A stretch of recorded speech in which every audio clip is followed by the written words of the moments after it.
বেলা 10টা বাজে এখনো ঘুম থেকে উঠেনি, খালি শ্বশুর বাড়ি যা না তারপর দেখ।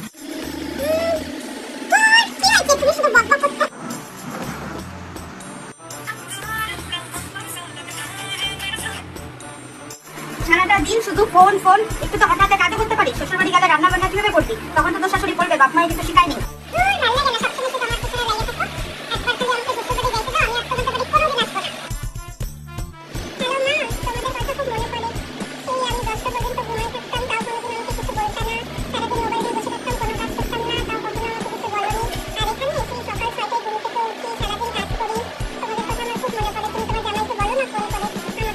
হ্যালো বাবাজি, কোন? বলো। হ্যাঁ শাশুড়ি মা বলেন।